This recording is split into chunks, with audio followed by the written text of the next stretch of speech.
Good morning and welcome to our October 28th Law and Regulatory. Maybe September. September. Because I just want it to be Halloween. September 28th, 2023 Law and Regulatory meeting. I'll call the meeting to order and have the clerk call the roll. Mayor Haddishalt. Here. And Councilmember Mendonça. Here. All right. And if I could have Sarah Boudreau lead us in the pledge. To the flag of the United States of America and to the republic for which it stands, one nation, under God, indivisible, with liberty and justice for all. Thank you, Sarah. All right, at this time, I'll open it up for public comments. As a reminder, these are public comments for items not listed on today's agenda. Seeing none, I will close public comments. Move to item 5 on our agenda this morning, which is the minutes. Mayor Haddishalt, do you have any amendments or remarks on the minutes? I wasn't here. Were you It's the provided a only copy? remark. I was provided a copy. Okay. Can I vote on? Yes, you may. Okay. I move approval of the minutes. All right. A second. We have consensus to approve the minutes. Awesome. Thank you. All right. We are moving on to item 6.1, and I'll turn it over to Mark Lewinsky. Good morning, Chairman Mendonça. Mayor Haddishalt, once again, Mark Lewinsky, Government Relations Administrator for the city. And the following report includes an overview of several bills and areas of particular focus on public safety, homelessness, housing, public works, information and technology, planning, and at the federal level, the appropriations process. Joining me for the presentation is Rob Becerra, Program Manager for Public Affairs and Communications Department. And just as a reminder, this year's session ended on September 14th, and the governor has until October 14th to sign or veto bills that were sent to his desk by the legislature. With regards to public safety, I'll turn the presentation over to Rob at this point. Thank you, Mark. The city's government relations team initially identified over 300 bills with a potential impact to public safety and the police department operations. At the end of the session, as Mark noted, which was September 14th, the legislature sent 99 of those originally identified bills to the governor's desk for consideration. Of the 99 sent to the governor's desk at the printing of your council report, 13 had already been signed into law and enacted, which left approximately 86 bills for the governor to consider with potential police and law enforcement impacts. Today we're going to cover 5 bills identified as high priority as we tracked through the session with just a little update to know that they may move through the enactment process. First bill we'll talk about is AB 443, Peace Officers' Determination of Bias. And we, through this piece of legislation, we acknowledge the importance of addressing bias conduct in law enforcement. However, from the outset of this bill, we maintain that our existing policy already covered the spirit of this legislation. So although we were not opposed to this piece of legislation, we continue to watch 443 closely to see if it is enacted, but it ultimately will create a new standard within post, and it will create some new requirements as we onboard potential new officers to search through their social media. And again, both of those things were already in our existing policy that we had done. AB 33, Fentanyl Misuse and Overdose Prevention Task Force. We strongly support AB 33 as it addresses that critical issue of fentanyl misuse and abuse. Establishing the Fentanyl Misuse and Overdose Prevention Task Force aligns with our government relations policy adopted by the council and the commitment to combat the ongoing problem. So we commend this legislation and the effort to enhance data collection and ultimately contribute to public safety, which will hopefully reduce and fewer fentanyl-related incidents in our community. AB 413 is vehicles stopping, standing, and parking. We support AB 413 in partnership with Public Works and some other city departments, and because it focuses on improving pedestrian crosswalk safety. So in collaboration with the other departments, we do endorse the efforts of this bill just to create safer conditions for pedestrians around crosswalks. And we believe there could be impacts where this actually does make it safer for individuals to cross streets in our city and across the state. AB 781, accessibility to emergency information and services.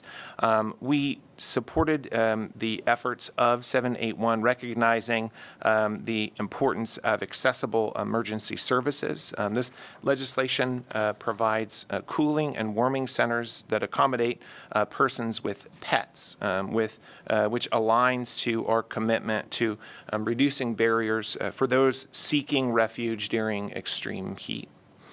And the final piece of legislation is AB 1215, Pets Assistance with Support Grant Program. Related to shelters, we do support the spirit of this legislation as it similarly to the previously mentioned bill, it creates an assistance program that can support shelters to accommodate pets. Again, that barrier for individuals experiencing homelessness or people coming from domestic violence situations, this piece of legislation expands their opportunities to effectively bring their pets along with them, and the state is providing money to reduce that barrier. The government relations team will continue to analyze the impacts of these 5 new potential pieces of legislation and the other potentials that could be enacted by the governor. And we do continue to appreciate strong relationships that we have with our trade organizations, which is where we get a lot of our feedback and input on how we sponsor some of these pieces of legislation. And of course, our state lobbying firm is always a great partner. With that, I'll turn it back over to Mark. Okay, thank you, Rob. With respect to, we'll move on to homelessness, housing, information technology, and planning now. And with respect to homelessness, 2 bills that have implications for addressing homelessness and that have been sent to the governor. Both bills the city had watches on. The first bill, Senate Bill 43, we have a watch position on this to understand the changes that would occur to conservatorship law and what implications that this would have for those in the community faced with mental health issues. And then with respect to AB 531, the city also had a watch position on the bill to understand the implications the bond would have on a program to address homelessness if the bond was passed by the voters. The bill would require that a housing project funded by funds for permanent supportive housing for veterans and other individuals experiencing homelessness with behavioral health challenges shall be a use by right and subject to a streamlined ministerial review process if it meets specific criteria. And I should also note that I have the Assembly member incorrectly noted on AB 531, and I'll correct that in the future. With respect to housing, 3 bills that have implications to address housing and that have all been sent to the governor. AB 1317, the city had an opposed position on this bill because the bill would require the owner of a residential property to unbundle parking, which is the practice of selling or leasing parking spaces separate from the lease of the residential unit. This creates a condition where residents would be charged for parking when the city requires that the project would require parking for the project. Senate Bill 482, multifamily housing program, supportive housing. The city has a support position on this bill. The city, for the benefits that would occur by requiring the Department of Housing and Community Development to offer capitalized operating reserves through the multifamily housing project. These reserves are fundamental in guaranteeing that critically needed affordable housing development projects for homeless housing can be built. And then the final housing bill, that was sent to the governor is AB 519, and the city has a support position on this bill for the help this process could provide to produce additional homes for lower Californians. Despite recent one-time funding, the subsidy available to build new affordable homes remains inadequate to meet housing goals and the needs of lower-income households. This bill would help to overcome those challenges. With respect to public works, 3 bills that have implications for public works. The first 2 bills were sent to the governor, and the third bill is a 2-year bill, but wanted to bring it to the committee's attention once again. AB 516, the city has an opposed position on this bill due to the increased potential for litigation claims and claims based on a requested audit on the requested audit process, the timing of an audit, and an impact on potential projects. Senate Bill 617, the city has a support position on this bill for the cost benefits of a progressive design build format that would provide for certain types of projects and the benefits it would provide for future city projects. And then Senate Bill 393, which has become a 2-year bill, but the city had a watch position on this bill to understand what impacts it might have on frivolous California Environmental Quality Act or CEQA lawsuits. In talking with the author's office, he does intend to bring this forward as a 2-year bill. With respect to 2 bills that have implications for IT and planning, and both of these bills have been sent to the governor, Assembly Bill 1637, the city has an opposed position on this bill for an assortment of reasons, including cost to implement the changes if the bill were to become law. This would require government agencies to convert to a .gov domain name, while applying for and obtaining a .gov domain has no fees. There are significant costs that an agency must budget to change, including vehicle decals, recoding of websites, establishing new correspondence, email address, network login changes, single sign-on, multi-factor authenticate. Well, Authenticate? thank you very much. I don't usually say it well. Wasn't getting that one. Encryption keys and others. And so the cost factors would be significant, and the timeline to make that happen as well. And then finally, with respect to planning, AB 350, the city has a support position on this bill as it would facilitate greater interregional collaboration by more closely aligning the Sacramento Area Council of Governments Sustainable Communities strategy update with those of its regional partners, the Metropolitan Transportation Commission and the San Joaquin Council of Governments, both for SACOG's current plan update and into the future. And then finally, with respect to the federal government and the appropriations process, as you know, the new fiscal year is just days away, and the hopes for Congress reaching a funding agreement are quickly fading. The House is in a bit of disarray over spending priorities, while the Senate's recent attempts to pass a spending bill were held up over a significant list of amendments that were not able to be resolved. I can report that late yesterday, Senate leaders released the details of a 6-week stopgap spending bill, hoping to pass the bill through both chambers of Congress within the next 5 days. There's little room for error for this to happen. The temporary spending bill, which is called a continuing resolution, would fund federal agencies at current levels through November 17th, setting up another government funding deadline before Thanksgiving rather than at midnight on Saturday. The measure would delay action on bigger issues such as Ukraine aid and disaster relief in order to move the agreement more quickly through the Senate. So we're watching that very closely to see how that unfolds. And so in conclusion, government relations staff continues to advocate on legislation that's on the governor's desk until October 14th, which is the end of the signed veto period. Once that period has concluded, staff will create a final report for all departments so they are prepared for the requirements that new laws would enact. And then staff will begin preparing for the City Council's legislative platform workshop that will happen later this year. And this concludes our presentation. We're prepared to answer any questions you might have. Thank you, Mark. Thank you, Rob. Mayor Hauschelt? Yeah, a couple of comments and a question. So AB 1215, Pet Assistance with Support Grant Program. The city filed an amicus brief on Johnson versus Grants Pass, and in reading through that amicus brief, I noticed that one of the primary things why people will not go to a shelter is that the pets can't go with them, and so that's often their comfort animal, or their source of comfort. So I'm glad we're supporting that. With respect to SB 350, did I get the SB and the AB right? AB 350. Yeah, 350. I'll just say 350. I sit as the city's representative on SACOG, and last week there was a joint letter by all the mayors in support. We've also done our own letter of support.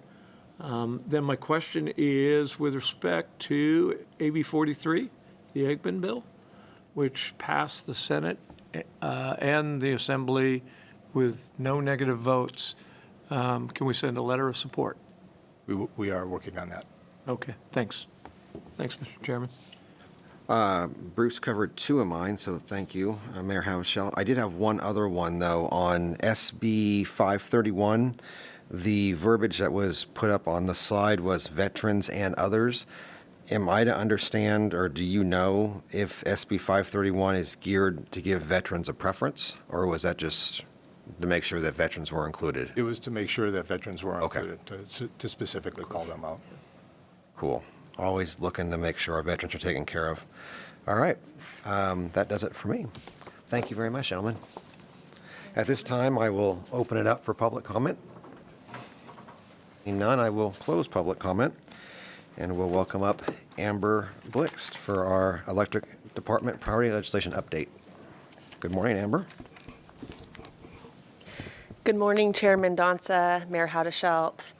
Again, I'm Amber Blixt with the Electric Utility, and today we're going to start our presentation going over some of the state legislation that we've been watching throughout the year, including a new central procurement entity, the Advanced Clean Fleets legislation that we've been supporting, electric vehicles, and then we'll talk about a few of the state regulatory items. So the first bill, AB 1373, we were opposed unless amended to this bill throughout the legislative process this year. And this was one of the biggest, probably the biggest energy bill that passed this year. It does a lot of things, but I will focus on the three main things that apply to us through this legislation. The first is that it authorizes the Department of Water Resources to act as a central procurement entity for diverse clean energy resources. POU participation in the central procurement entity, or the CPE process, is voluntary. Second, the bill requires a report to the legislature by January 1st of 2024, including an assessment of whether individual publicly owned utilities met their minimum planning reserve margin for 2023 and other resource adequacy requirements as established in a recent California Public Utilities Commission decision for other load-serving entities. And this is the component of the legislation that is very concerning to us because we are not under the jurisdiction of the CPUC, nor tracking decisions from the CPUC that have not applied to us up until this point.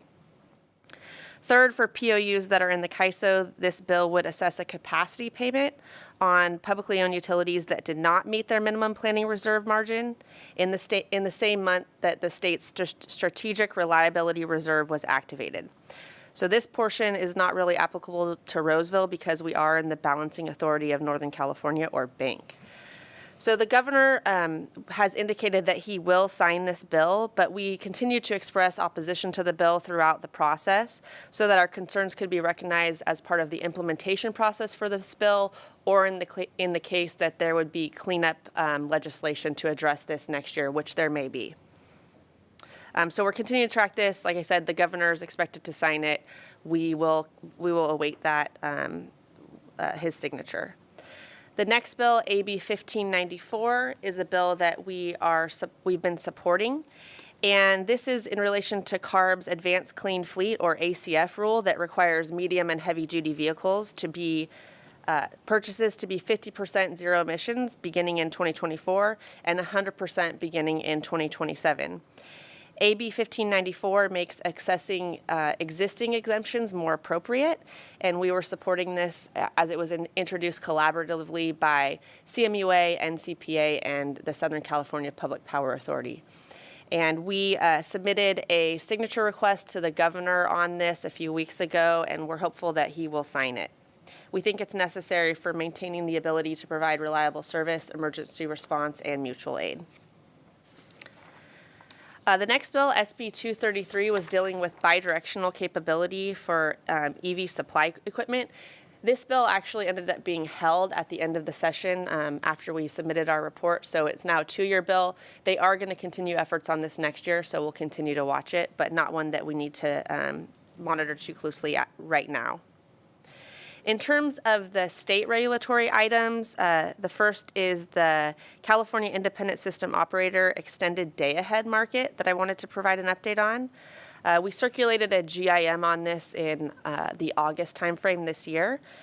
The EDAM is a voluntary day-ahead electricity market designed to expand upon the successes of the real-time energy imbalance market that Roseville joined back in March of 2021. It's expected to result in additional benefits, lower emissions, and lower power costs. The Federal Energy Regulatory Commission is currently considering EDAM approval now, and Roseville recently participated in a CAISO stakeholder forum as part of our efforts to examine participation in EDAM. And at this forum, the Balancing Authority of Northern California and the Sacramento Municipal Utility District announced that they intend to join the EDAM in the spring of 2026. Roseville is continuing to assess participation in EDAM now and expects to make a recommendation to City Council regarding our participation by the end of 2023. And then 2 more regulatory items. The first is the California Energy Commission guidelines for the Distributed Electricity Backup Assets Program. These program guidelines were recently released in August, and the program is seeking energy to serve as on-call emergency supply or load reduction for the state's electrical grid during extreme events. 25% of the funding is available for projects in publicly owned utility territories through grant funding opportunities. Eligible projects include efficiency upgrades, maintenance, and capacity additions at existing power generators, and new zero or low emission technologies at new or existing facilities. So this may be something that Roseville is interested in pursuing in the future. And our comments on these guidelines focused on the timing of the application to ensure that POUs have ample time to apply, and on providing funding earlier in the development process. Currently, the CEC is targeting a December application timeline, which would be really hard to meet unless you already had the necessary approvals and funding and timeline already in place and in queue. The next state regulatory item that we're tracking is the CARB Cap and Trade Program update. This is really getting kicked off right now, and next week they're having a workshop on this. Since the 2012 adoption of the Cap and Trade Program, California has accelerated many of its existing clean energy policies, and in response to many of these accelerated goals, CARB is considering tightening the number of allowances available in the Cap and Trade Program to meet these increasing GHG emission reduction targets. These changes may impact allowances dedicated to POUs in the future. And also under discussion is whether POU allowance value should be more defined with a greater focus on equity and transparency. So implementation timeline for this program is currently unclear because they're really at the beginning stages of kind of thinking about this, but it could be as early as 2025. And so we've worked with our trade associations on this process to submit comments that would focus on preventing the reduction of utility allowances in the future and to maintain allowance value to support climate emission reduction programs that benefit our communities. And so those are some of the major issues that we're tracking at this time, in addition to the legislation that's being wrapped up with governor signatures due by October 14th. So happy to answer any questions that the committee may have. Thank you, Amber. Well, there's some really good ones in there this time. Yeah. Mayor Haudashelt. Just to follow on your comments, Mr. Chair, I'm so happy about 1594. You get some reason in the regulation, right? Because I don't think you can really haul some of that equipment out to a disaster. And somebody once said, what do? Just tow a generator behind the electric vehicle? No. And so, we've been very proactive in figuring out what an advanced, clean fuel fleet might look like. So glad to see that's moving along. I was searching because I often get a lot of requests for my initials. Do we have a letter on that? It's gone. Yes, we do, and it's been submitted. And I should mention that we've been in coordination with EU the entire time with supporting this legislation on behalf of the Search city. my request for a signature from Mr. Walensky. Okay, thank you. Thank you, Mayor. Okay, at this time, I will open it up for public comment. Seeing none, I will close public comment. Thank you very Thank you. much. At this time, we'll move on to item 6.3. Noel, good morning. Good morning. Noel Maddock with the Environmental Utilities Department. And again, good morning, Chairman Donza and Mayor Haudashelt. This morning, I will be updating the committee on the status of some high priority bills that we've previously shared with the committee. Today, we will have one bill that has been signed into law already. We're not going to go over all of these, but there are currently 76 bills that are awaiting governor's action that we've been tracking, and then 59 bills that are now deemed 2-year bills. Would you say there's a thirst for water? All right. You know what? That's really good, but I love to point out at EU, we're more than just water. We're know. wastewater, recycled water, and solid waste too, and stormwater. Right. And then I will close out my presentation this morning by providing an update on the Making Conservation a California Way of Life regulation. So with that, the first bill up is AB 30, which has already been signed into law. This bill expands the current atmospheric rivers program to include forecasting. The Department of Water Resources will now be required to look at, analyze, and use information gathered from the program to better manage water resources in the state. Staff was supportive of this measure because it encourages the state to use to adaptively manage water supplies. And this is important, especially when working with the Bureau of Reclamation as they're operating their resources as well. So we're better able to work collaboratively with the federal government, and our water resource being Folsom, off of Folsom Dam, it should be a benefit for us. The next two bills are awaiting action by the governor. The first bill is AB 1628, which mandates new washing machines in California to contain a microfiber filtration system. This is considered a positive step forward in helping to eliminate microfibers from the wastewater stream that we would otherwise have to treat for. However, current studies are showing that users typically rinse those filters out in their sink versus throwing it in the trash. So there may not be much of a difference because if you're washing it down your sink, it's entering into the waste stream anyways. But nonetheless, a potentially positive step forward. The next one is AB 1572, which we've shared with this committee on a number of occasions. We were able to move with others from an opposed position to a neutral position after securing amendments that are protective of trees and recognizes the various public uses of turf. As a refresher, this bill would prohibit the use of potable water on non-functional turf beginning in 2027. And the bill defines functional turf as ground cover surface of turf located in a recreational use area or community space. Turf enclosed by fencing or other barrier to permanently preclude human access for recreation or assembly is not functional. We were successful in getting that permanently preclude access because we have parks that are behind fences. So with the amendments that we were able to achieve, we are at neutral now. The next two bills are ones that are now considered to be two-year bills. This means that the authors can bring these bills back up next year for reconsideration. The first one is AB 754. This measure is dealing with water management planning and water shortages. And while the author accepted amendments that improved the bill, staff continues to have concerns with it. Our main water supply, again, comes from Folsom Reservoir, which is owned and operated by the U.S. Bureau of Reclamation.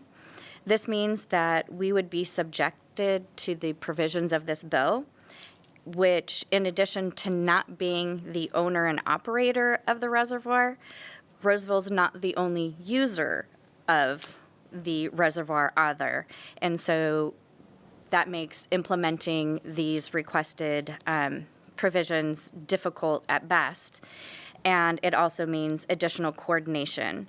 Lastly, the requirements do not recognize that there may be other sources of water. So for Roseville, it doesn't take into consideration that we have groundwater to also augment our water supply.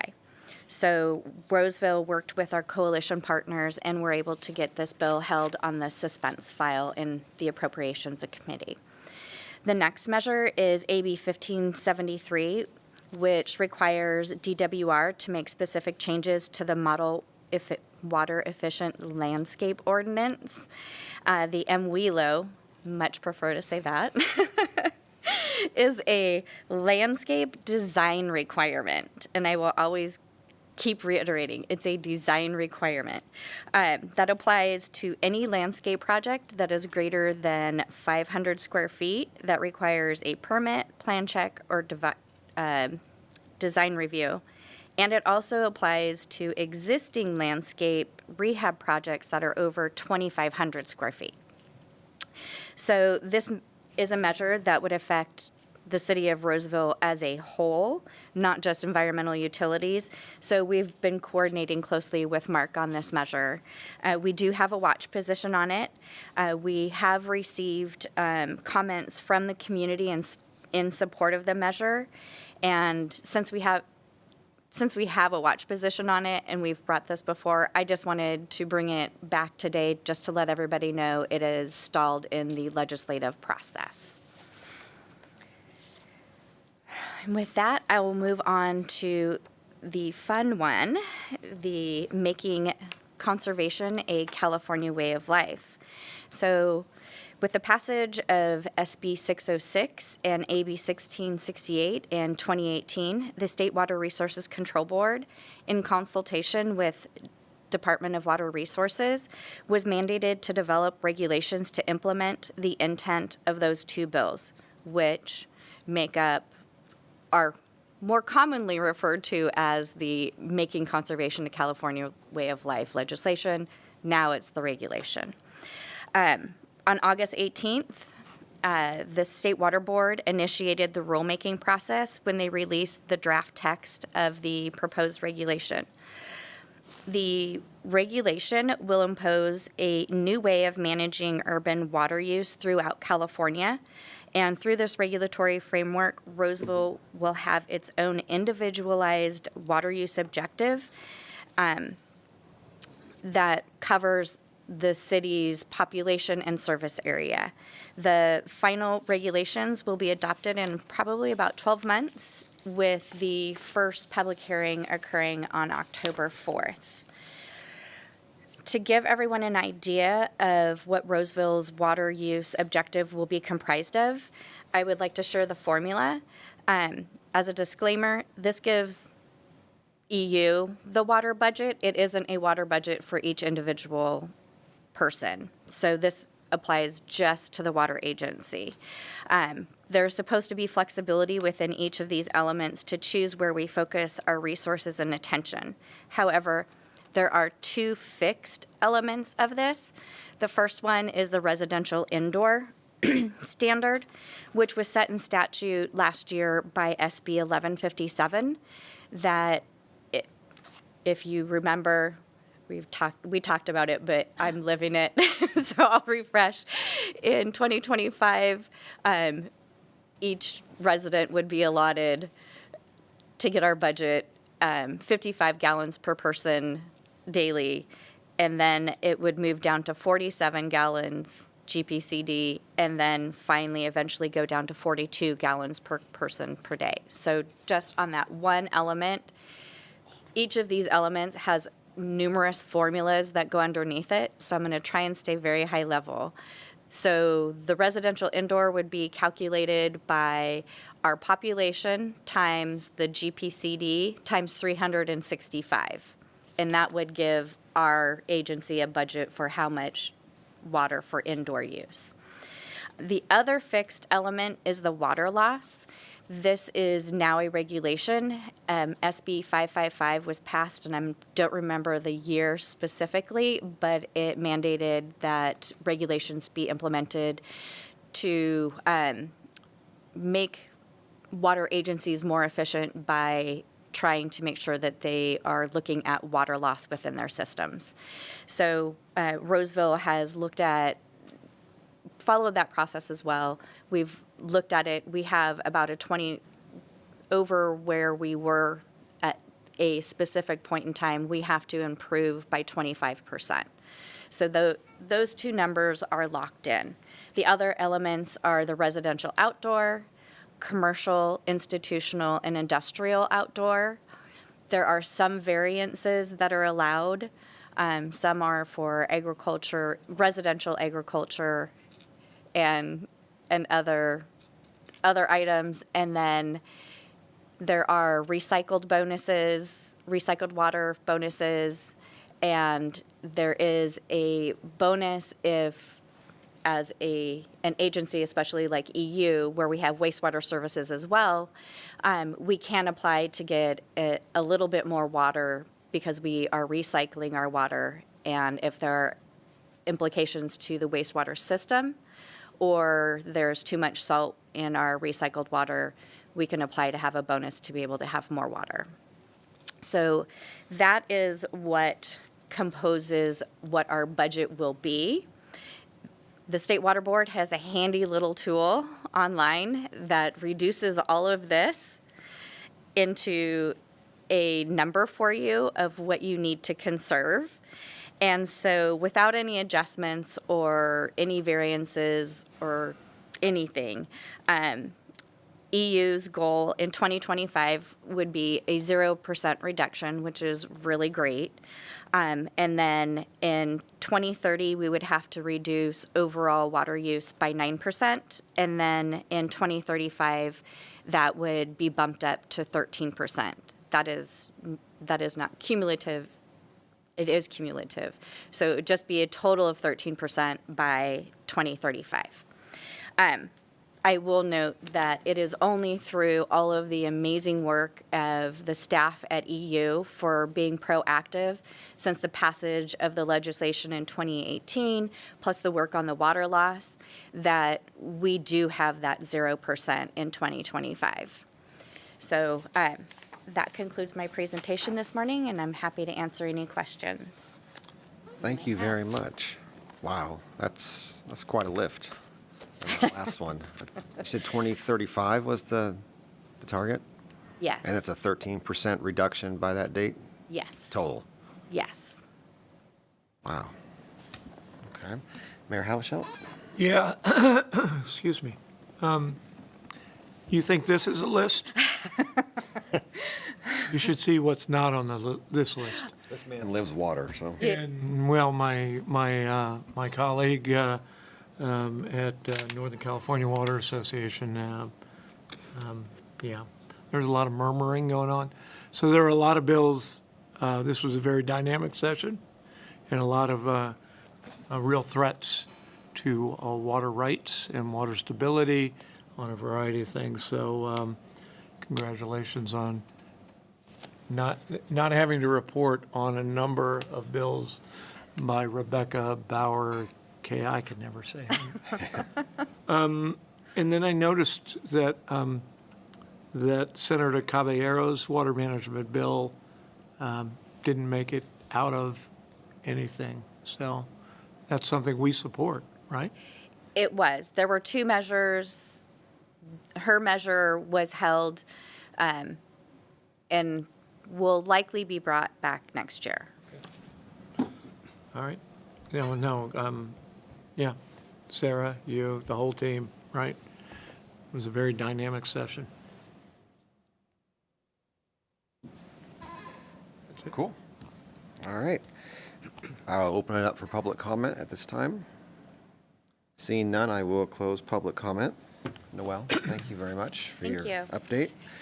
Mark, anything to circle back on or close us No, out? Just final comments. Okay. So the October meeting, Law and Regulation Committee meeting is canceled due to scheduling conflicts.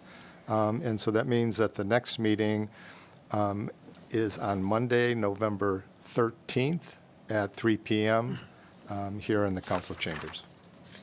Mr. Chairman, if I could just add one thing. Of course. On Monday, the California Natural Resources Agency and Department of Water Resources awarded, pardon my voice here, $55 million in funding, of which $8 million of it goes to Roseville. Our teams put it up on the Roseville website, but that's for both the Misty Wood and the Campus Oaks aquifer storage and recovery. It was a great day, always a good day to be outside on the river. And so congratulations to the Roseville team that made that happen as part of the Regional Water Authority's grant. So, Thank you for calling that out. Thank you very much. All right. Seeing no other business, we will adjourn until the November 13th meeting at 3 p.m. Thank you, everyone.